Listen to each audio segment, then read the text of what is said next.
Good evening and welcome to episode 400 of the Gersnet Podcast. It's a Sunday night show. It's the big show with the big guests, and it's the 400th show, so it's going to be a cracker tonight, with no doubt about it. Gersnet, of course, is the independent Rangers podcast made by fans for fans, where the content is free.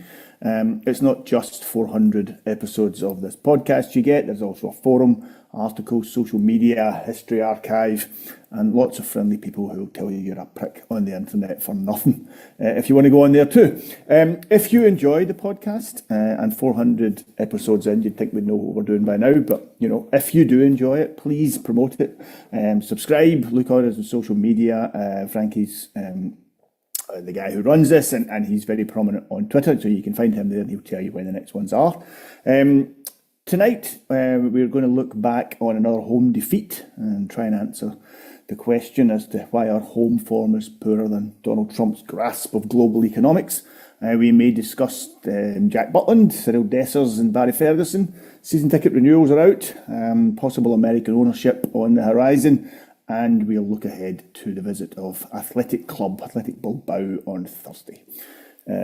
Before that, I just need to mention our sponsors, without whom we would find this considerably harder, and they are Forrest Precision Engineering. They are a subcontract Glasgow-based engineering company and have been a big commercial supporter of Rangers for many, many years, and we are delighted that they're backing our podcast again. You can find out more about them at visiting forrestprecisioneng.com. And if you don't need Forrest Precision Engineering in your life just now, you might be interested in their Executive Lounge, which is a hospitality area within the main stand. It's available to book, and if you would be interested in finding more about that, you can email the club directly at hospitality@rangers.co.uk. Now, it's our 400th show, and what's really surprising, I think, about that is that in all that time, Frankie hasn't been able to find anyone better to come on the show than the three of us tonight, but what can I tell you, we're there. Ross, in 400 shows, I don't think you and I have appeared together once when Rangers have actually won. I don't know if the problem is Butland, Dessers, or perhaps it's just you and me. I'm not sure. Anyway, how are you? I'm very well. 400 shows. So I remember 7 years ago, reading a tweet from Frankie. Never spoke to the guy before, saying he was exploring the idea of setting up a podcast. And we jumped on a Zoom call and had a little chat about it. And I was living in Dublin at the time, of all places. I think I probably kept that quiet, actually. And 7 years later, I think the first competitive game we talked about was Scoopy, if you remember that. One of the Gerrard first ever qualifiers. I thought it was Rangers Motherwell game. Was the first one we did, but we'll talk about that probably later. Okay, I'm only pretending to ask her. Yeah, I'm not expecting you to actually tell me. Bloody hell, folk don't tune in to hear this nonsense. No, apologies. Anyway. It's been good though. It's been good. Colin, it's good to see you again. I think it's time for you to be honest. Are you disappointed that a big money move to Heart and Hand or the Anfield Wrap or maybe even the Scott Arfield Appreciation Society hasn't materialised over the last 7 seasons? It's never happened, and I'll need to get a new agent or something like that. You know what I mean? I thought I'd done more than enough to earn that big move, but it just never happened. So here I am 7 years later, slumming it with you guys. Yep. There's nothing else for it. Anyway, listen, talking about slumming it, Hibs yesterday. Let's start with that.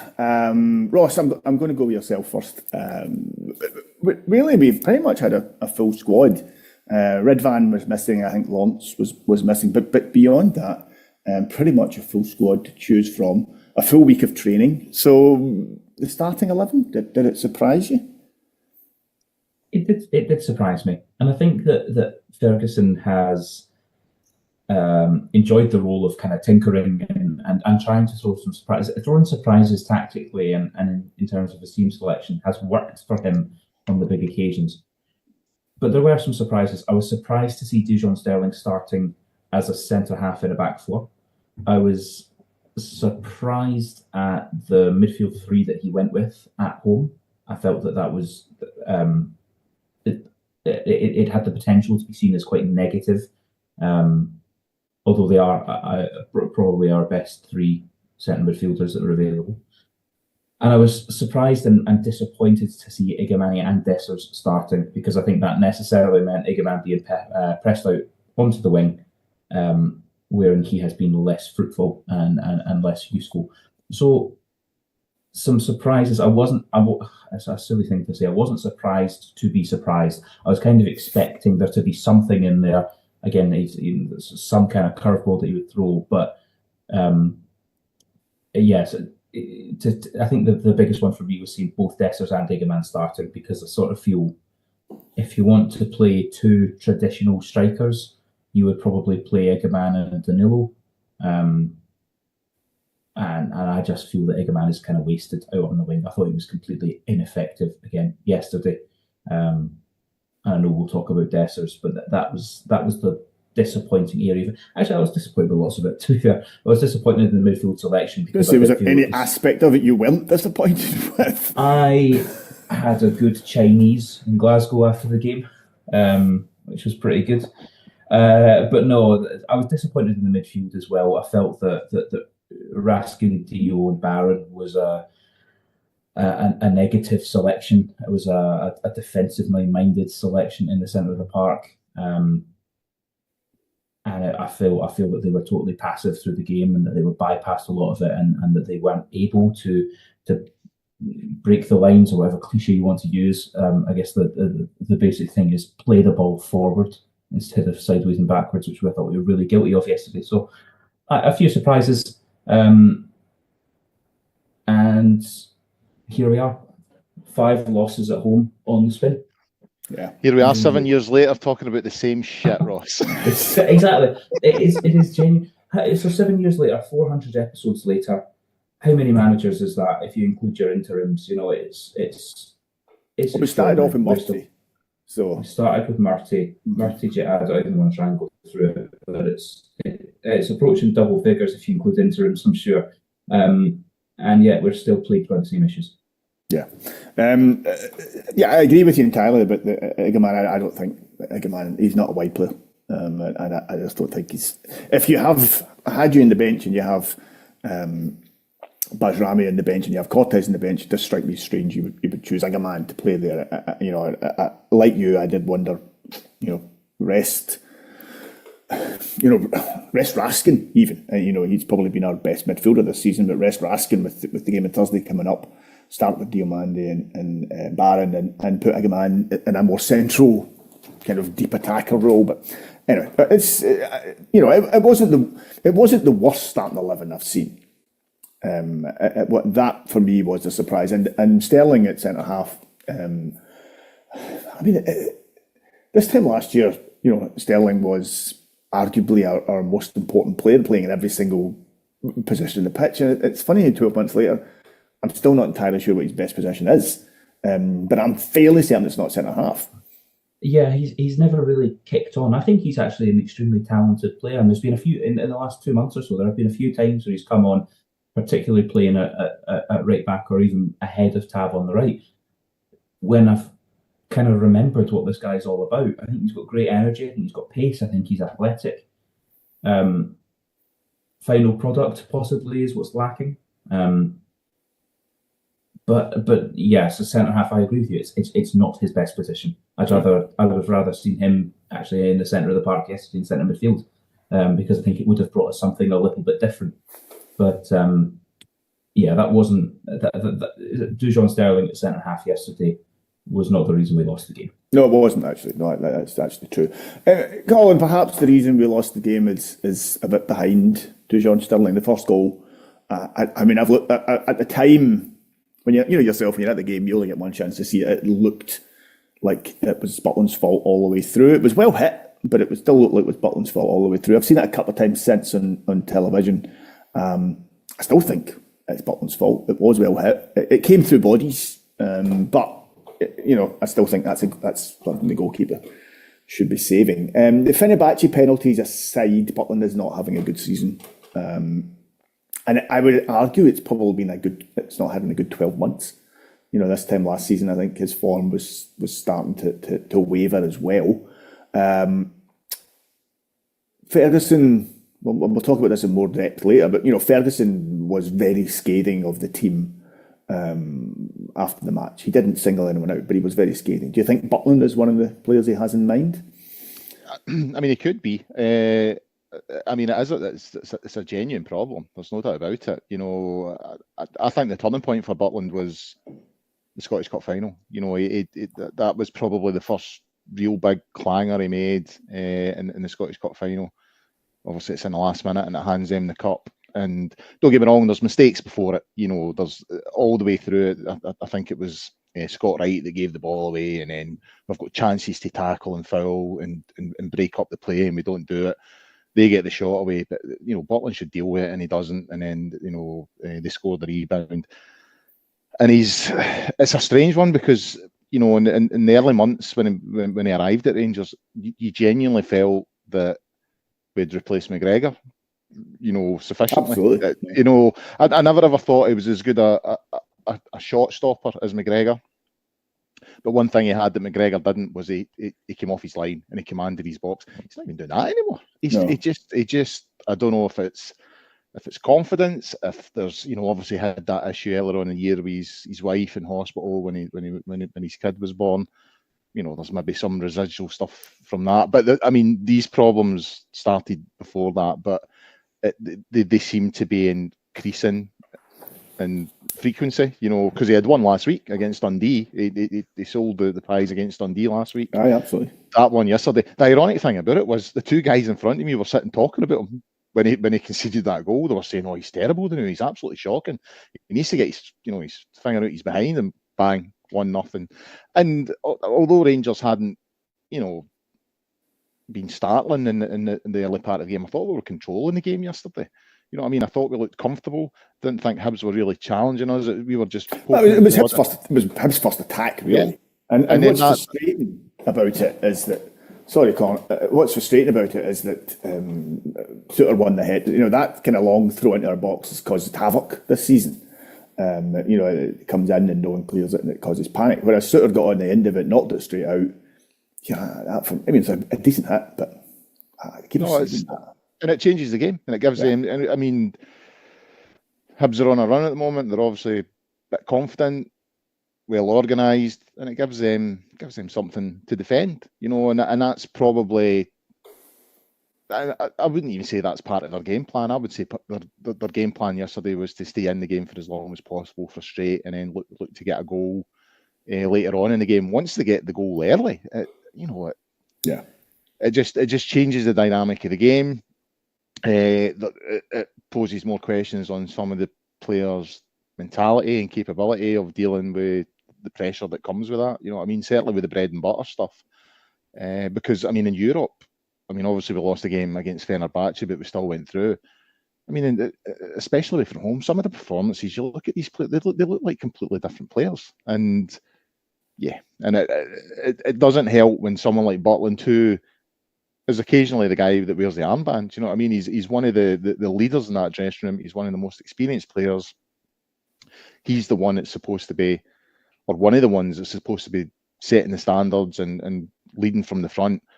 And every week he's killing us. He's absolutely killing us. I got into a bit of debate on the train home last night, and you know, me and my mate were sitting at one table. This guy sitting across from us, he was a Rangers fan who'd already been at the game, and his first point of attack was Dessers. Aye, Dessers again, blah blah blah. And I was like, aye, because it's always Dessers. Every single problem with Rangers is all to do with Dessers. I says, we've got a defence that's conceded 5 goals in 2 weeks. That means you're asking your strikers to score 6 in 2 weeks. You know what I mean? I'm not saying that Dessers is perfect, but you have to look at the bigger picture here. You know what I mean? If your defence is conceding goals at the rate that it is, and if your goalkeeper is, you know, having howlers at the rate he is, then it's not all about Dessers. There is bigger problems in that team.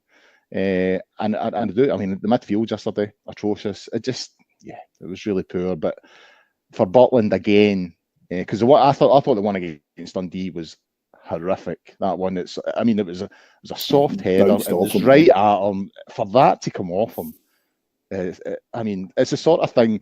It's the sort of thing you do at the fives when you want it.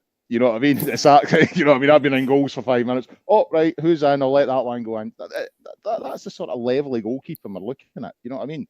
And that yesterday, I don't think it's much better. I mean, from my view in the governed year, it looks like a routine save, and for it to go through him is pretty bad. So, I mean, at the Dundee game last week, I put on Twitter after he made that mistake, I think we're in the market for a keeper in the summer now. And I don't think that's an issue or a place we thought we would find ourselves in, unless someone was coming in with a big offer for Butland. But I don't think that's coming. You know what I mean? I think we can kiss that goodbye.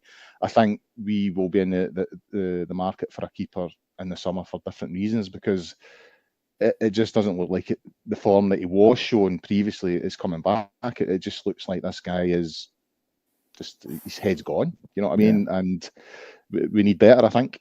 Well, whether he's sold or whether he just needs dropped for a few games, he just needs to figure himself out. Form comes and goes. He obviously is a good goalkeeper. There's a guy who was an England international at one time. We've seen him at his best, and he's very good. But he hasn't been at his best for a while now, and I wonder if it's time for him to have a spell on the bench. I get that argument, the form come and goes thing. I get that, but this is catastrophic, John. The level of his errors are just so bad. Yeah, and the consistency of his errors as well. Yeah, there's been too many of them. Yeah, there's been too many of them. Ross, Colin said there it's not Desser's fault, but actually it is Desser's fault. After he missed his third chance yesterday, I turned to my son and I said he isn't going to get 12 chances this week, unfortunately. Look, he might be our top goal scorer, but his finishing remains a problem. We've talked about Desser so many times on this show. Nothing is going to be solved here. My point isn't to blame Dessers. It's to say, is it time that Danilo got a run in the team? Should him and Igaman be looking at one of them starting as the centre forward and Dessers coming off the bench? He scored the winner last week, which got him out of jail, frankly, because his finishing last weekend was just so awful. His finishing yesterday, he had three chances, and he didn't take them. And I think what frustrated me yesterday was he seemed to just be going down all the time. He just seemed to constantly be going down, trying to get something, and the ref clearly wasn't going to give him anything. And it was a frustrating performance. I accept what Colin says. There are faults all through the team, but goals change games. And had he taken one of them in the first half, then you're looking at a different second half. It's a different game then. Anyway, my point being, Danilo and Igaman, is it time they got a run? The time they got a run. I am one of the biggest defenders of Cyril Dessers in the fan base, and I thought he had a shocking game yesterday. I thought most of them had a shocking game, but he did stand out. And actually, to be fair to me, he wasn't the only one yet. What you said there, though, John, about him going down yesterday, he's always had a bit of that, where he's always kind of looking for a soft foul when he knows that it's a lost cause. But it was particularly frustrating yesterday, and he was never getting any of those little 50-50s or those little soft ones. It wasn't happening, and he just kind of kept doing it. It's a game I think I'd have taken him off at halftime, because as you said to your son, you could tell that it wasn't a game where we were creating loads of chances. There was one thing that was pissing me right off yesterday, was the number of straight flat balls over the top, hoping that someone's going to run onto it and beat a defender and beat the on-rushing goalkeeper, with no angle to it, no diagonal, just over the top, do with that what you can. And we were not creating chances from that for whatever reason. So it's one where I would have taken him off at halftime, and I would have liked to have seen Igaman and Danilo play together as two traditional strikers. I think they've got very different games. I think they would have complemented each other. Is it time for one or both of them to come in? Our best sort of form this season has been when Igaman was playing as a sole striker and Dessers was on the bench. And then Dessers came back into the team, and he went on a run of goal-scoring form, which coincided with Igaman. Igaman's a very, very talented player, and he scored some very, very good goals. He was very good kind of October to January. He's not been the same since then. He's not in great form himself, and he's not scoring a lot of goals. The old firm aside, he's not scoring many goals right now. So Danilo, I don't know much about Danilo at all. None of us do. I don't know much about it. I actually don't know how much I would try. I think he sort of comes back from injury and he scores a couple of goals really quick. He comes off the bench and nicks something, and he seems to be quite a natural poacher, perhaps. I think his link-up play, though, I mean, I agree, it's ridiculous the money we spent on him, the time he's been at the club. None of us really still know what kind of a player he actually is. And that, is that his fault? It's not his fault he got the injuries he got. But it is what it is. I think his link-up play is better than both Igaman and Dessers. I think he is that type of player. I think he can play with his back to goal. I think he can, take the 1-2. He can play it tight. He's not a powerful player in the way Dessers is, in the way Igaman is. I'm not sure he's a natural goal scorer. I don't. To be fair, if he'd been playing every game this season, I don't know if he'd have scored as many goals as Dessers. To be fair to Dessers, Dessers keeps putting himself in the position to score goals. It's just frustrating when he doesn't score them or score more of them. I think. But as I said, we've been here a few times before, and I'm not. I genuinely am just having a go at Dessers because Czerny was rotten yesterday. Diomande was rotten yesterday. There was loads of people not playing well. However, when you're the Rangers number 9, when you're Rangers centre forward, you get 3 good chances in a game against a game where you're 1 down, and you don't take one of them, you're going to get criticised. And if there's now options, there was no options earlier in the season. There are now options. We now have Danilo back from injury. We have Igaman back from injury. I just wondered if you thought he was one of the people that might be finding himself on the bench soon, if we take Ferguson at his word. I think absolutely. All of that being said, I don't disagree with any of that. Fast forward to Thursday night. Thursday night is a monstrously difficult opposition. We aren't playing 2 strikers on Thursday. We're playing 1 up top. I'm sure of it. I want it to be Dessers. I have more confidence that going into a big game like that Dessers is going to come up with something as opposed to Igaman or Danilo. So I'd be astonished if we start Danilo up front on his own on Thursday. But so Igaman or Dessers. I'm going Dessers personally. I mean, you look at the number of goals he scored, the calibre of goals he scored against the types of opposition that he scores goals. And he's done well in Europe. Yeah, absolutely. It's if we're playing 1 up top on Thursday night, I want it to be Dessers. Yeah. Colin, staying with Sunday, stay with Saturday rather. No changes at half time. Then Barjami on for Czerny, 59 minutes. Czerny was not having a good game. I don't know if he was fully fit, but he had as poor a game as he's had this season. Then Danilo on for Diomande at 75 minutes, at which point it's 2-0. And then Curtis and Hadji on at 88 minutes. They were strange substitutions that I felt. Now, maybe that's hindsight, but I thought there were strange substitutions. The timing of them was strange. Ferguson and his backroom team have spoken about being willing to change tactics during the game. They've made a big thing of that, because it was something that was levelled at Clement a lot. That he wouldn't change as the games changed. He didn't change, but I mean, McCann spoke about it through the week. I've heard Ferguson talk about it a couple of times. So I was a bit surprised. I was surprised he didn't change things at half time. That did surprise me because it was clearly we needed to freshen things up. I was surprised that the change that came on was Barjami for Czerny. That did surprise me because that was just a light for light change. So that surprised me. And what the point of Curtis and Hadji on at 88 minutes was, I really don't know. I'm a bit lost as to what that was about. But I mean, were you surprised at the lack of changes and the changes that came when they did? I mean, not so much with Czerny for Barjami. Czerny was injured last week. He wasn't having a good game.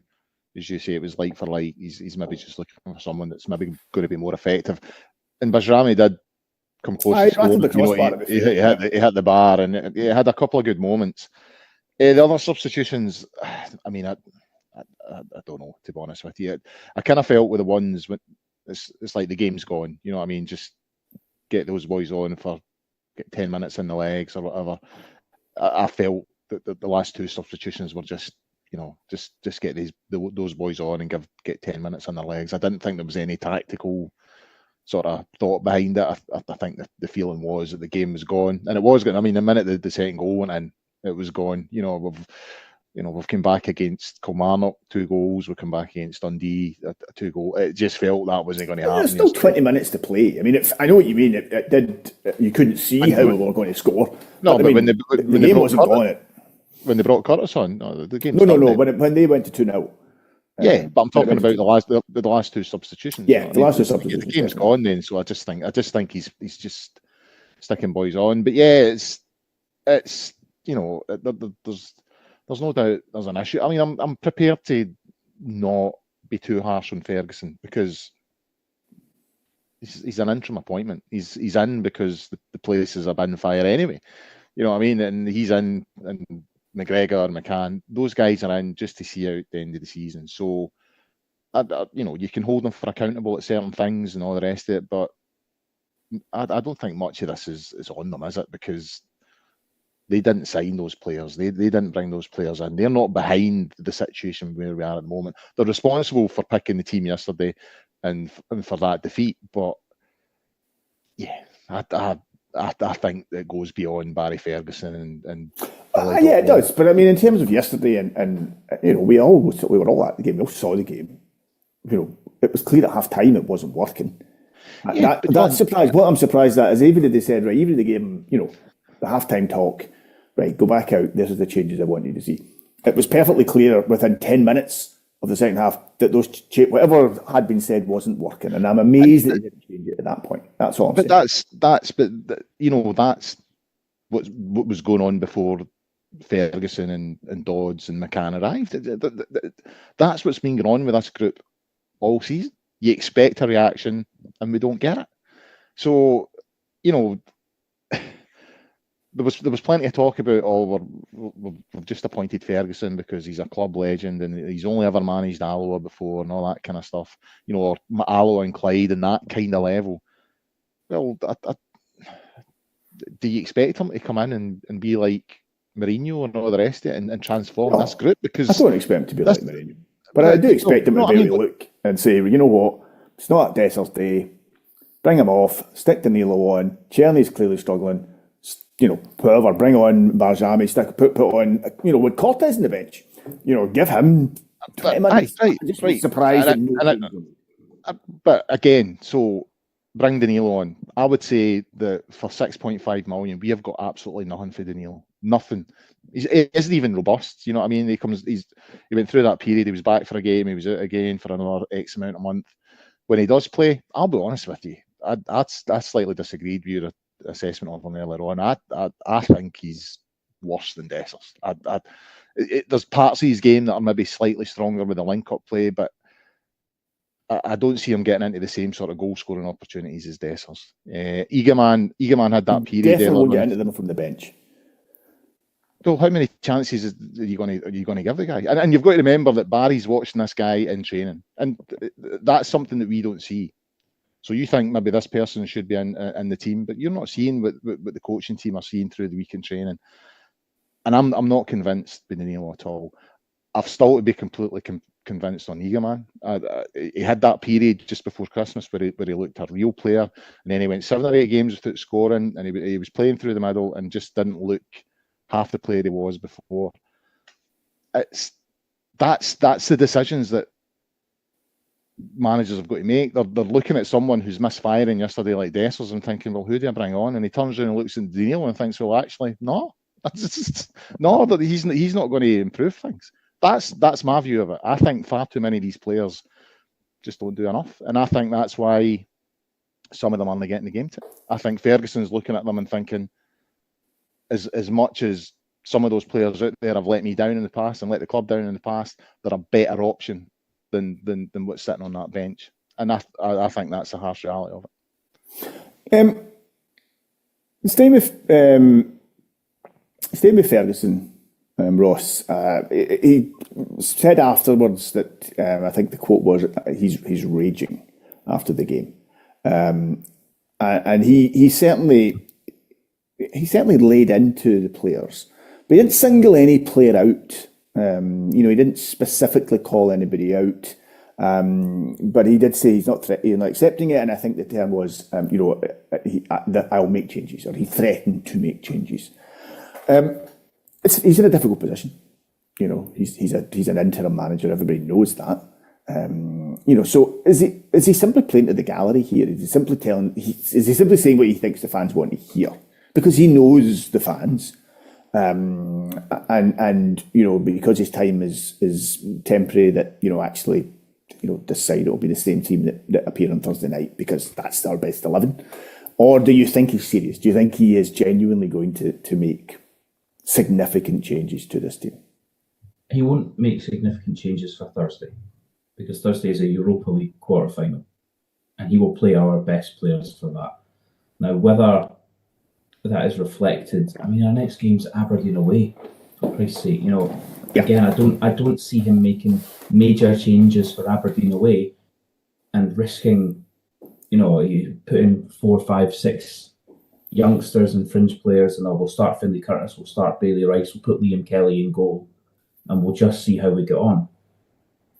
We will not tolerate a 3-0 defeat up at Aberdeen away, interim manager or not. It won't happen. So that, for me, that's the next 3 games where I don't think we will see major changes. And if I were Barry, I understand why he said it. If I were Barry, I probably wouldn't have wanted to kind of openly commit to making those changes, because I don't think you can follow through on that in the next 3 games, in my opinion. That being said, once we get that little window out of the way, I would expect to see changes. By the time that window is out of the way, Celtic need 2 more wins, regardless of today's result for them over at McDermott Park. Celtic need 2 more wins to seal the title. Once that's done, I do think we will see changes. I do think we'll see youngsters being played. I think we'll see fringe players being played. I think we'll see established players being dropped. Why would Barry do that? Is that for him? Probably not. He knows. I think he knows now the job's not his. I was on this show a week or so ago, and the question was, does Barry have a right to put his hat in the ring for permanent manager? And I felt that he'd earned the right to a conversation. He'd earned the right to an interview. I still think he has the right to that conversation, but I don't think there's much he can say in there. He's overseen the worst Ibrox form in history.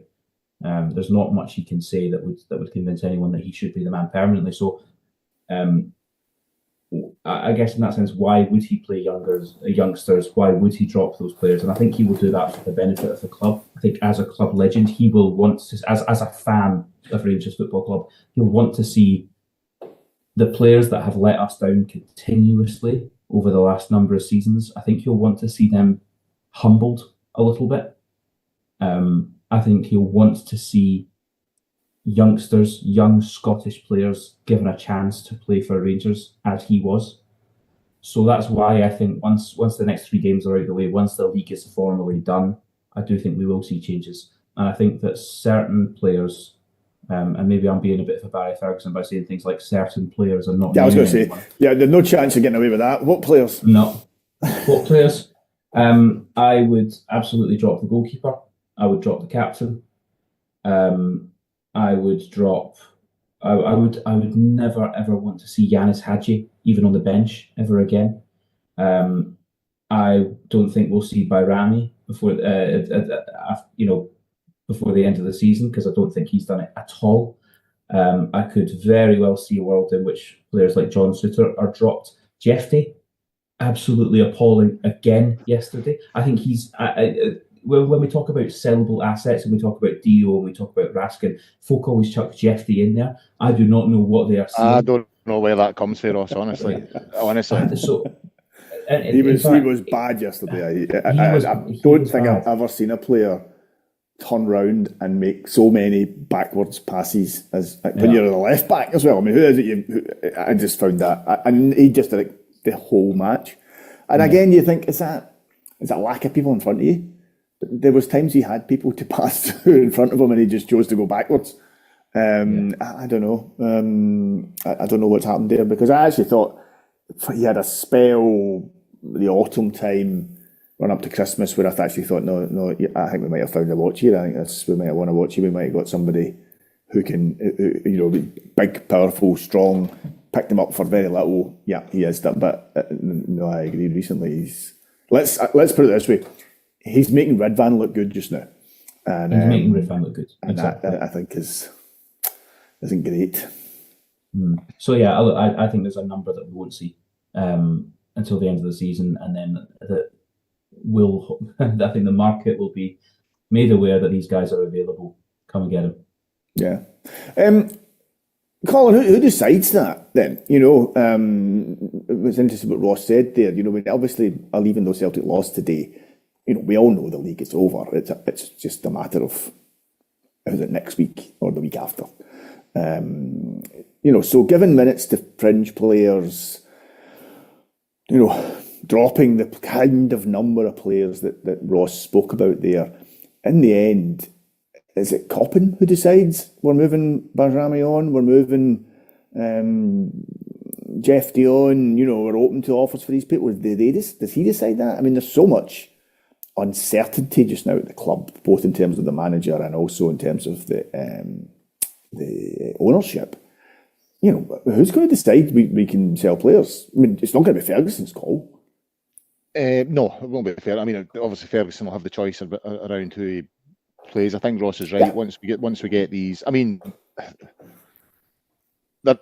shouldn't discount the possibility that we do get through against Bilbao. I know it's unlikely, but given our performances in Europe, it's not completely impossible. I would argue, as long as we don't get beat on Thursday, we go over there, and then it's all we play for over there. And our away form in Europe's actually, bizarrely, been really good. If we do manage to negotiate the tie against Bilbao, then I think that window that Ross is talking about extends, because you'll need to keep these players in a team and ticking over the ones that can perform at that sort of level in Europe until we get to that semi-final tie. So assuming that we do go out against Bilbao, then I think you'll start to see, the minutes being given. So once the season is over, the season is over, in terms of moving players on, I would think someone within the club needs to be looking at Coppin and wondering if it's time for him to move on, because I just don't think the guy's record stands up at all. But obviously, I think all of the questions that have been asked here is dependent on this takeover and whether it happens. So if these new owners come in, and I know we'll maybe talk about it later, and I understand concerns about American owners and all the rest of it. But one thing I have read about these proposed new owners is, wherever they are, whatever sort of sporting organisation they own elsewhere, they have a really good sort of trading model, and they identify players, bring them in, sell them on for a profit, all that kind of stuff. So you would imagine if the takeover does happen, they'll decide who's going to come in and make these decisions. And if the takeover does happen, I would suspect that Coppin might be looking for another job, because some of the players he's brought in this season, I think, have been atrocious, really, really poor. And so, yeah, who are you thinking? Jeffy for a start, you know what I mean? And the players that he's brought in, I think he's been atrocious, really bad. I've still to be convinced on Eagleman as well. He's had moments, and I know he's young, but as is Jeffy. They're both young. Yeah, but I expect more from both of them, to be honest with you. You know what I mean? It's Eagleman's had better moments than Jeffy. He's just not consistent enough, and he's just, his decision making at times is really poor. And that's a young, that comes with young players. He's not that young though, John, is he? Was he 22? He's not like 18. Well, he's inexperienced. We're a big club, so he's either got to be. If you're signing this guy and we're expecting to get big money for him at some point in the future, then I expect him to hit the ground running a bit more than he has, to be honest with you. Look, as I said, I've seen signs. There's definitely signs of something there. But at a club like Rangers, you need to be doing it more often. You know what I mean? We're, again, talking about this with some of the guys yesterday at the game. To be a Rangers player that plays consistently, you've got to be 7 out of 10 every week. The minute your standards drop below 7, if you're putting 6 out of 10, 5 out of 10, you're at the team, and that's the way it should be. And I think Eagleman has dropped below 7 out of 10 far too often. I think Jeffy has dropped below that number far too often. So yeah, it's Diamande, looks like the best player we've ever had in big European games, and looks like an absolute Haddy. He's never been introduced to football in his life against Queen's Park and Hibs and St Mirren and stuff like that. Yeah, his home form's been poor. Actually, so that's the issue. The only thing that I sort of take some encouragement out of is when I look back to like 40 years ago when Souness was appointed. So when Souness took over, we finished 5th that season. 5th. We were as close to Celtic in first place. I think we were like 13 points behind Celtic, and we were 13 points ahead of Clydebank in last place. So there was the same amount of points between us and Celtic and us and the team in last place. And we signed 3 players in the summer. We signed Woods, Butcher, and then Graham Roberts further on in the season, and we won the league. And we won the league really well. A really, really strong, convincing team. So sometimes it doesn't take a lot to turn around what you think is a really, really bad team. And there are signs there that... Yeah, it's not a really, really bad team. It's a team that is play. Well, it's a team that is capable of performing at a far higher level than it showed yesterday. We've seen them perform at a far higher level. They played very well at Parkhead. Not many teams do that. They played very well at Old Trafford. They've played, they are a team that are capable of playing at a much better level than they showed yesterday. And that's the issue. It's not a terrible team. They're a team that are so inconsistent and clearly lacking in something. And I'm agreeing with you. I don't think it actually needs too much to fix them, but it needs something. It does. I think it might need more than what fixed that team in 85, 86. But yeah, sometimes it just takes a spark to get things going. I think the team lacks leadership. I think that's a big, big thing.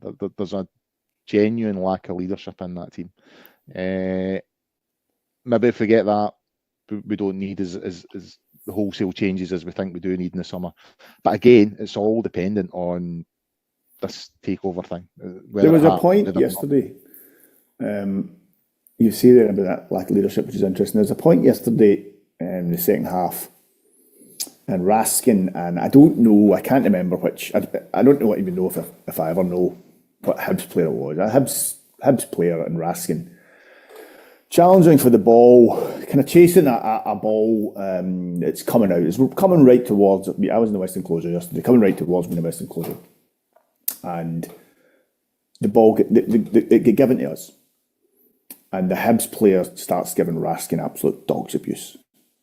Starts giving, he accuses him. It's a kind of tussling thing, and starts giving Raskin dog's abuse, and the referee's coming over, and the whole of the Western Closure's up, berating this Hibs player. But what was interesting was not one Rangers player came over and told him to piss off back to your own half, get out of here. That's missing just now. Yeah. This is a Rangers team that can be bullied. Now, I'm not saying Raskin was bullied. I mean, Raskin just stood and looked at him, and the guy got booked.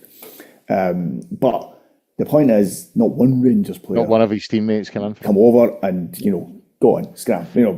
Tavernier, who's club captain, who's right back, and it's right on his wing. He doesn't come over and say, "Piss off, get out of here." Don't come to Ibrox. Don't come to Ibrox and shout at our midfielders. Get lost. That's missing from that team just now. And I don't think actually it would take too much. It's 2 key players that bring that mentality in. Look, I'm going to leave yesterday. I think we've talked enough about yesterday.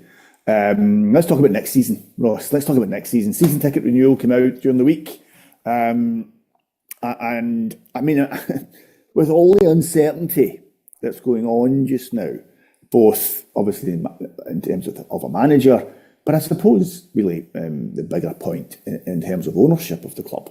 Do you expect most people to renew? Where's your sense on that just now? Do I expect most people to renew?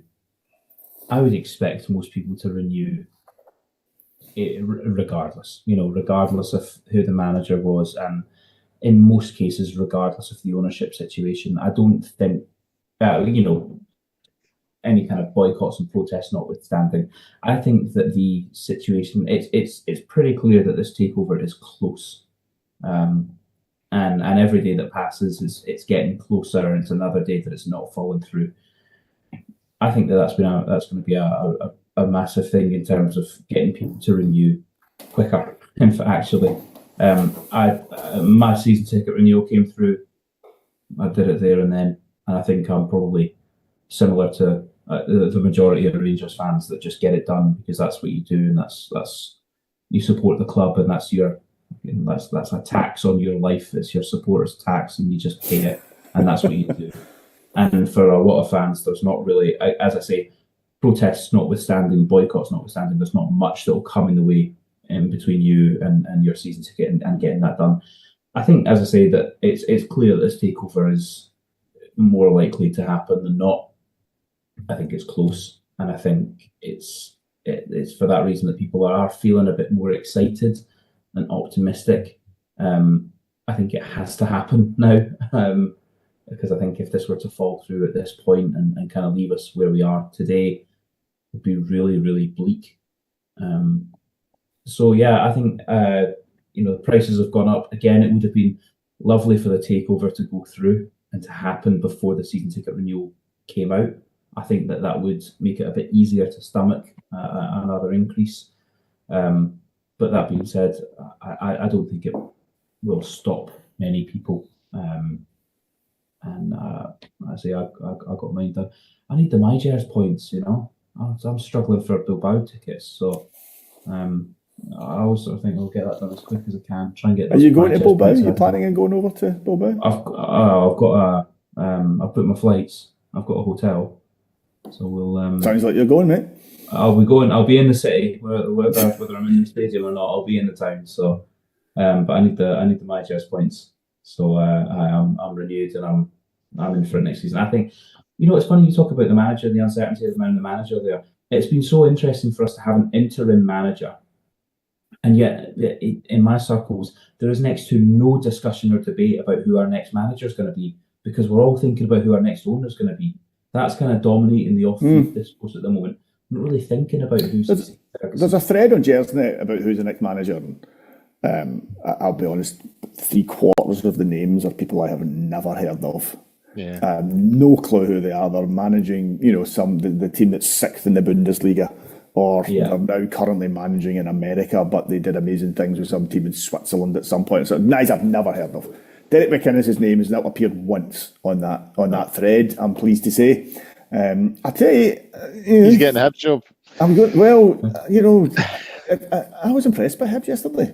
I don't know if that's an absolute flash in the pan or what, but they're on some run, and I was impressed with Hibs yesterday. A big, strong team, well organised. I'm not suggesting the Hibs manager should be on our shortlist just before anyone writes in, but I was impressed with Hibs yesterday. I thought, they knew exactly how to beat us. He's not the only manager in the league who knows how to beat us, to be fair, but I thought it was quite an impressive performance. Colin, I'm away off track again, and I need to get back on. Staying with what Ross said there, and it was interesting, what Ross was saying about where we are, and I think from what you see in the media, which isn't a lot, but from what you see in the media from people who seem to have some contacts within the club, that there seemed to be no doubt that the takeover is progressing. Nothing is finished until it's signed, but it certainly seems to be progressing. How are you feeling about it? I sent you an article through the week about Strasbourg, and I'm not comparing Rangers with Strasbourg, but I sent it to you purely because I wanted you to consider it from that perspective. And the basic story is about Strasbourg, a French team who are owned by the guy who owns Chelsea. Yeah. And their support are fairly unhappy that they've basically become Chelsea's B team. That they're feeling that they're losing their identity. They're feeling that they're really only there to blood Chelsea youngsters, to sign players from other French teams so that they can have a season at Strasbourg before going to Chelsea, and just a general unhappiness with the kind of direction of travel. And I've certainly seen it said by quite a number of people at different times online. This concern of do we just become a feeder team for Leeds? Because let's be frank, if Leeds get into the Premier League, the money and the potential, Leeds are absolutely a team who could be Leeds can be as big as Newcastle. Leeds. What a statement that is, John. Well, and I make the point that Newcastle currently have just won the League Cup. They're sitting. They're a one team city team, one club city. They're a decent sized city. Leeds is a decent sized place. It's a football place. They're not a Brentford, they're not a Bournemouth, they're not a Brighton, who are having a great time just now. But nobody would be terribly surprised if that all came crashing about. So Leeds, potentially could be a fairly successful team in England if that could be fixed. Do you have any concerns at all about owners coming in just now from America that own another club? Is that anything that keeps you awake at night, or are you like, what? I mean, I think when every time the club changes hands, you have a level of anxiety. You know what I mean? It's because you don't know who's coming in. In terms of the American thing, you only have to look at the Glazers, and what they've done to Man United. And this isn't so much about their nationality. I mean, I'm not meaning it so much about that. The fact that American is incidental. The point is they're not here. Yeah, they're not Rangers supporters. But there's that whole sort of venture capitalist thing and the sort of stuff that you're talking about, and I get that. Okay, we'll take it away from American ownership and just say foreign ownership. People that come in and just look at the club as a sort of franchise and a brand, and and they don't get the shipyards, they don't get Govan, they don't get the black and red socks, they don't get the fact that they've had the changing room layout's been the same for the last 120 years, all that sort of stuff that comes with a club like Rangers. And I get that, I get the fear, and I do have a bit of that. You know what I mean? I always have a level of anxiety when the club's changing hands, because and we more than most should be anxious when the club's changing hands. But I just feel that this season has maybe just been a sort of bridge too far with the current sort of ownership, because from day one this season it's just felt bad. It started bad with the whole Ibrox Hampden thing, put out the Champions League really early, and it just even in the early part of the season when I was going to watch the games at Hampden, it just didn't feel good. I didn't think, I mean, I'd seen some of the players that came in, and just a feeling, it felt to me like we'd written the season off, pretty much. It was just like, we can't really sign the players we want to sign. We're going to try and bring these guys in on the cheap, see what we can do with them, and hope for the best. And, as you said, renewals are out there. Mine's is 750 quid times 2. You know what I mean? That's a lot of money to ask, people to pay, to then just basically turn around and say, by the way, it's not happening this season. We're just going to pretty much write it off. So I'm in a slightly different camp for Ross. In my area, in the Govan, some guys are talking about not renewing. Yeah, I was a little surprised at how optimistic Ross was about renewals. Well, that's why I asked the question, because I get the sense that some more. Yeah, I definitely think there's people out there who are in two minds, and I think the worst thing that could happen is that they're swayed to renew because they think the takeover's happening, and then the takeover doesn't happen. Then I think that's a bit of a shitstorm. So it'll be an interesting couple of months coming up. You know what I mean? It's I don't think there's any doubt that the people that sort of own the club at the moment have got the club's best interest at heart. I don't think there's any doubt about that. I don't either. I think, in a perfect world, that's who you would have owning your football club. You know what I mean? But it just feels to me like the relationship is completely broken down. I don't think many supporters have much faith in how the club's been operated at the moment. Do I have fears about changing hands? Yeah. But do I think the time has come for that to happen? Probably also, yeah. I just think if I just feel if the club continues on its current path, we just won't lay a glove in them for years. I just think, I mean, that's the aim they're about to secure the 4th title. I mean, if they win it next year, the whole chat of 10 in a row will start again. You know what I mean? All that stuff will start again. And the more they get into the Champions League year on year, and the more we're successful in Europe and keep the coefficient up, you know what I mean? They'll get access to that money. We'll be knocked out of that money, and the inequality and imbalance in terms of the finances will just increase and increase and increase. And yeah, so it kind of feels that something needs to change. That's my perspective on it. But am I nervous about it? Aye, of course I am. You know what I mean?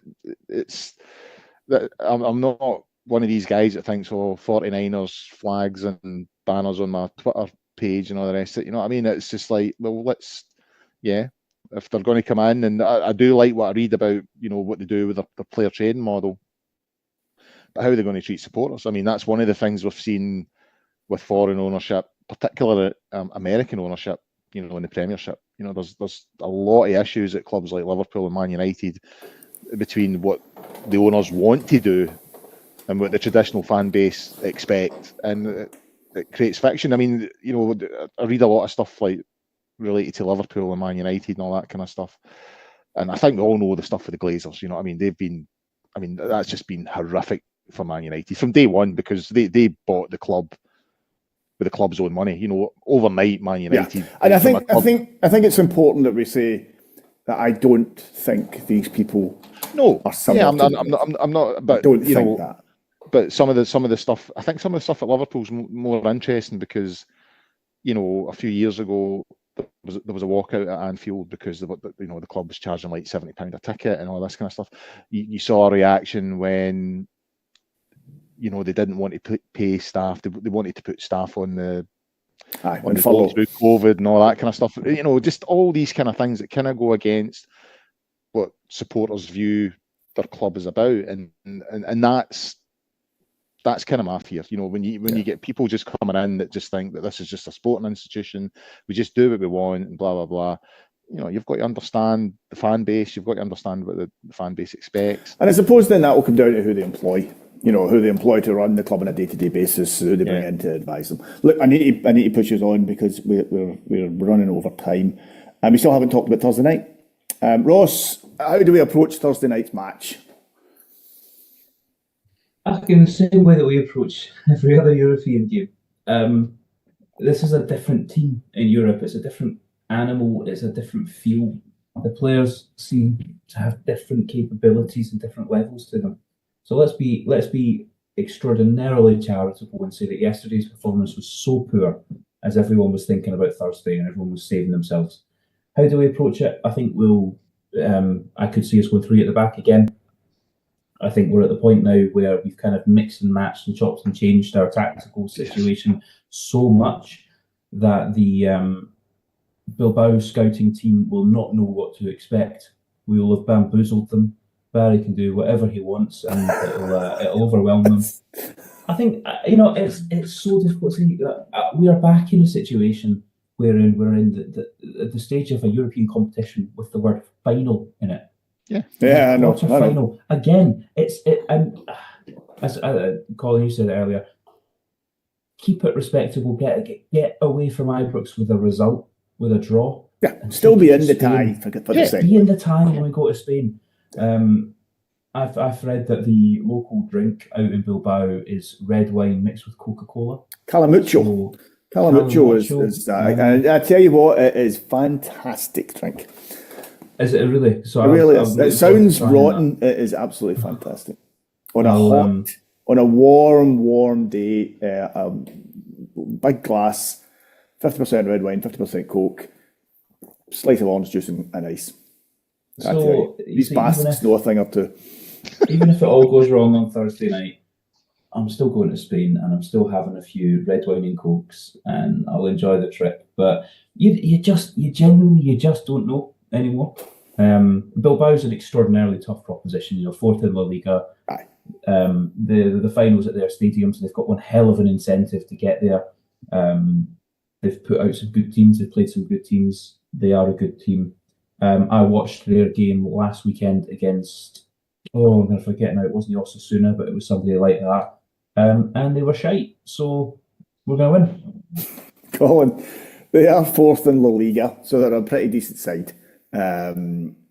I also think that I've been in the Basque Country. I haven't been in Bilbao, but I have been in the Basque Country. And I was there once, and I went into a bar, and I'd ordered a calamucho. Believe it or I think not. I know where you're going with this, John. I think you told me this story before. Sat down, turned around, looked at the wall, and thought, and there's a whole wall dedicated to IRA hunger strikers. So finished my Bobby drink Sands holding a calamucho, is he? Aye? finished my drink quite quickly and found another bar. I thought, this is maybe not the bar for me. There's an element of that in the Bilbao support. And I would not be surprised if there is some green in the away end on Thursday night. The Union Bears are doing some kind of a party on the Copman Road stairs or something before it, so they're clearly all getting hyped up for it. So if nothing else, Colin, it should be a pretty decent atmosphere on Thursday night, because we're going to have nothing to lose. Yeah, I mean, at the end of the day, as Ross said, it's a European quarter final, and as bad a season as it's been, and it has been bad.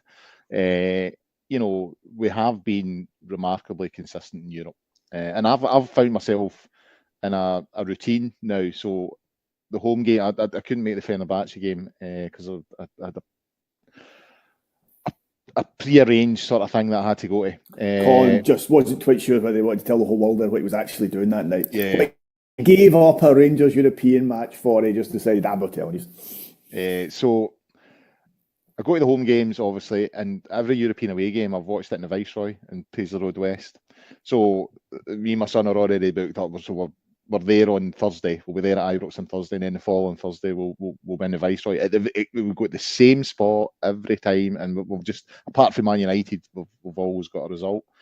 So it's something to look forward to. You know what I mean? Quarterfinals. I mean, I remember us getting to the quarterfinal European Cup sort of 87 when Souness was the manager, and then obviously we had the run in 92, 93 when it was obviously just the group stages, but we got to the latter stages of the competition anyway. And then obviously 2008. So it felt like, these things happen once every a generation. Exactly. To have two European quarterfinals in 3 years, it's just mental. But it's brilliant, and it's going to be a tough tie. I think, as you've alluded to, the whole point is to still be in the game come the end of the game on Thursday. Go over to Spain and just see what we can do, and you just never know. And I genuinely think if we get through, we've got an easier task in the semi than we have now. I think this is the harder game. So if we do, is there a Leon in the semi? Leon or Man United, did Leon not hammer us? Am I forgetting? I still think, but we also beat Leon over there, did we not? When Steven Gerrard was there, so I think the semi-final would be an easier tie to navigate than this. I think this is a really, really tough game. It's a very, very tough game, and it's but we're 2 games away from another European semi-final. If just Thursday next. Rangers turn up, then who knows? If weekend Rangers turn up, then I think we all know how that's going to go. I've really overran, which is of course exactly what would happen on our 400th show. So I'll bypass the one I was going to talk to you guys about. Let's do a moment of self-indulgence for our 400th show. And so I had a wee look back, and the first pod was pre-recorded. Now you two should remember this because you and me were both on it. Yeah. And it was pre-recorded. It was yourselves, the two of you and Frankie, and it was pre-recorded on the 1st of April, 2018, which I thought was probably means something. Telling. I'm not entirely sure what. And I had a wee look at your first agenda, Colin, as well, and it included criticism of my manager's selection and tactics. There you go. So nice change. A poor start our lack of substitutions, Nothing changes. How much you dislike James Dorman and Chris Sutton. So pretty much tonight's agenda, if I'm being entirely honest with you, nothing's changed, you know. Copy and paste for the next 7 years. Yeah. And what was interesting was you got Ross's name wrong as well. It's easy done, isn't it? Yeah, you got Ross's name wrong. You had him down as some Ross, a guy's name I'd never seen before. Would read it out because I don't know who the guy is. But it's like who's that anyway? Who's that meant to be? And it was all Ross. And we even had an audio engineer helping out in those days as well. But that, Chris, what was his name? Big Jaws. Big Jaws, That's right. Yeah, I can't remember. Was it Graham? Graham was his name. Yeah. Aye. We used to pre-record that, and it being 3 segments, and then Frankie decided to go live, and then he decided to put. And of course, in the old days, it was just audio. Yeah, We could sit there in our pants and do this show, whereas today, today we have to all get dressed up for it. Yeah. To be fair, I'm still just sitting in my pants. From the waist up, I'm fine. So, personal highlights, Colin. What's been your highlights or lowlights? I mean, it's 400 years. 400 feels like 400 years. To be fair, we look like it's 400 years. 400th podcast, which, and you know, I'll say this because it's only fair. You know, Frankie does this. Frankie arranges all of this. He does all the production in the background. He's the one that promotes it. He just basically asks us to come along, and we all do it for fun. But this. Believe it or not, this is fun. Frankie does it for hard cash. Believe it or not, this is fun for us. We do it for fun because we like talking about Rangers. We like chewing these things over. Frankie said something before the programme tonight, actually, and there's been on more than one occasion where you've thought, oh, geez, man, I can't be involved in this tonight. This is awful. We were terrible at the weekend. I'm going to have to talk about getting lost in a cup final or something. And actually, you do feel better at the end of it. There is no doubt you do feel better about it. But anyway, sorry. But personal highlights or lowlights, things you remember? I think just overwhelming. I just feel quite proud about what we've done and what we achieved, and where we took something that didn't exist and made it into something that people tune into. Obviously, there's been different stages of the pod. We started off, as you said, with the pre-recorded stuff, and then we went live, and then we turned the cameras on, and then we had the graphics, and then we started doing the preview shows on the Friday. Then we started doing, like myself and Eck would do the post-match stuff outside Ibrox. And the post-match stuff was fun to start with, but then it just became a bit of a hassle, lumping tripods and stuff about when I was going to Ibrox. I'm getting sick of this, you know what I mean? But it was always a good laugh. I do remember the night against Leipzig. There is a moment in that pod that me and Eck do. Colin Steen walks past us, and the two years are like, just for like 10 seconds, the 2 years just become like big man childs going, that's Colin Steen. But I think COVID as well. I think that, it helped me. I think we're all sort of going through something that none of us had went through before. And it gave you something to sort of focus on and look forward to and interact with people and all that kind of stuff. And I think around about that time, that's when the pod really took off in terms of subscribers and stuff like that, because people were looking for. So you also had a sense that maybe people who were going through COVID at the same time and maybe going through their own sort of struggle or whatever, that you were maybe helping them by doing what we were doing, just meeting up on a Sunday or a Friday to talk about Rangers. And so I do feel proud of it. In terms of the two things that I'm most proud of outside family and all that kind of stuff, I was at the Rangers News for 2 years, and I had a column in the Rangers programme at the same time for 2 years. And the day I walked into Ibrox to be offered that, I came out there like the chest was out to here, and just like so proud that I'd been asked to write for the club. I would say I'm equally proud of this, really. To start something, and I get people coming up to me at Ibrox occasionally going, "Oh, watch the show, really good, really like what you do," all that kind of stuff. Also get a lot of shit on Twitter, mind you, but that's. So do you get recognised often? I have been occasionally, yeah. I wouldn't say often, but I have had people come up to me, yeah. And I think X had the same. I think that the post-match stuff was because people obviously walk past you while you're doing it, because we used to do it just outside Ibrox. So I have had people come up and say to me, I've got to say, I'm not always comfortable with it, because there's something about unnerving about them knowing your name and you don't know theirs. So there's a certain level of that I think I'm capable of taking, and I think I reached it. But no, just really proud. I've really enjoyed being part of it. Really proud to see, every time we had like 1,000 subscribers, 2,000. Every time it went up, it just felt like it was something that was worthwhile. And then there's the friendships that come out of the people that I've met and all that kind of stuff. So yeah, it's definitely been a worthwhile thing to do, and something, even when I'm in my 60s, 70s, I'll look back on it with a certain amount of pride. Yeah, it's not so far away, to be fair, Colin, let's be honest. No, thanks for that. Ross, further away for me than it is for you, I'll just say that. Ross, you were at school when you started this with ourselves. I've been recognised twice. Once by a guy who I did know him beforehand. That doesn't count, John. No, but I knew him beforehand, and I bumped into him this day, and he's like, "Is that you that's on that Rangers podcast?" It's like, I thought that was you, but I couldn't remember your surname, so that was one. And the other time, it was a Tim.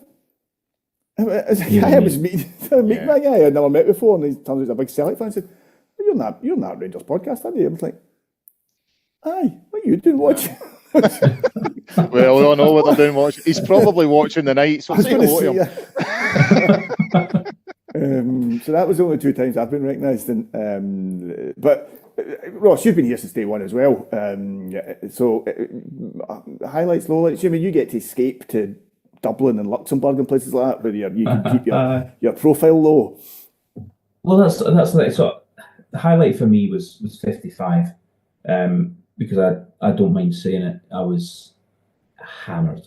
I mean, genuinely came on to the show. Really, Ross? Who would have known? That was bad, actually. That was really, really bad. So I don't mind, if anyone ever asked me, where were you when Rangers won 50? Because we won 55, we weren't playing, right? They played Dundee United on a Sunday and drew 0. Where were you when Rangers won 55? I don't mind saying I was in the Majestic Wine Warehouse just outside Sevenoaks, stocking up on champagne and stuff. And I got through a huge amount of it before that show. But for me, so as I say, when the show started 7 years ago, I was living in Dublin, and then after a couple of months, by the start of the next season, I'd moved to Luxembourg and now living in the southeast of England. The show was, for me, it was a way to talk to Rangers fans and have a normal kind of discussion that you guys are all having in pubs or at work the next day or whatever it might be, because I've spent most of my career working in London, or at least in England, where unfortunately the discourse is still dominated by, oh, my nan could score 1,000 goals up there, and it's a farmers league. And speaking to a Brentford fan the other day, saying that Brentford are a bigger club than Rangers just by virtue of the league that they're in. And you go, well, you're genuinely clueless then about football and how it all works and what Rangers is. So for me, it was always a case of being able to actually have a conversation about Rangers with Rangers fans, and because it's something that I moved away from Scotland when I was 6 years old. I never got to have those conversations in pubs or at work. So Colin was saying there about you're looking at numbers and went from 1,000 to 2,000 to whatever it is. I'm extremely grateful for everyone who's ever listened or tuned in and watched and commented and subscribed, but I could not tell you what our subscriber numbers are. I couldn't tell you what our listener numbers are, because for me it was just about talking about Rangers and having opportunities to do that. And Colin alluded to the people that we've met doing this. You think back to Graham, the sound engineer. You think back to Pete and to Christine, and then we went, David Wren and Big Eck and Stuart Weir, an incredibly respected journalist that would come on our show just because he wanted to talk about Rangers. That's well respected. A journalist. So there's been good people, and that's been the pleasure of it. So it's not always been easy to drag yourself after a cup final defeat when you're doing a show that night. For me, that would usually be a case that I'm doing it from like the Holiday Inn at Glasgow Airport or wherever I might have been flying home from. But I've also got to talk about some great experiences that I've had following Rangers across Europe and stuff, and coming in, tell stories about drinking the Union Jack pub in Moscow out of vodka on a Wednesday night when we went to play Spartak. You drank a pub in Moscow out of vodka. I would say not just me. Something to put in your CV. not just me, but there was those experiences to be able to come and talk to people who actually appreciate them and appreciate those kinds of stories has been nice. So it's been a pleasure. I've got to tell one quick story about David Wren. Like the day we won 55, I wasn't even paying attention to the Celtic Dundee United game night. I was pottering about the house, and again, this is through COVID. And he's messaged me saying, "We're 5 minutes away for the league title," and I was like, "Fucking hell!" Right, so I've switched the game on, and they're huffing and puffing, and and my daughter walked through the living room with like 30 seconds to go. My daughter, who has zero interest in football, and I was like, "We'll just stay there a minute," because obviously it's COVID. We're still in lockdown and all that kind of stuff. You can't really celebrate. And she's like, "How?" I was like, "Because my team's about to win the league and I need somebody to cuddle." So she just stood there, and the minute the final whistle went, I just sort of cuddled her, threw her up in the air, and she went up. And then David Wren messaged me. We had a FaceTime sort of the 2 years. I think he had the Union Jack bowler hat on, to be honest, and it was just like, yeah, it was good, really good. So yeah, good memories. Happy days. Guys, thanks for your time tonight. Apologies it took up a bit longer than Frankie had planned, but it often does. So listen, I do appreciate you giving it up, and it was nice to get your memories there of our time in Gersnet together. Everybody else, thanks for listening, thanks for watching, thanks for tuning in. We do appreciate it. There's not an awful lot of point in doing this if no one else listens, but we probably would continue doing it anyway. But anyway, we're pleased that you do. Thanks for that. Of course, the podcast is available on a variety of different platforms: Acast, iTunes, YouTube, Castbox, Stitcher, and Spotify. I imagine there's a podcast this Friday, but I don't know that for certain. I haven't seen the schedule, but I think there is one on Fridays. But keep an eye on Gersnet or on Frankie's Twitter. And I'm sure he will fill you in on that. Or better still, subscribe to our YouTube channel and you'll never miss a pod. Thanks again to Forrest Precision Engineering, and I will say good night. Thank you.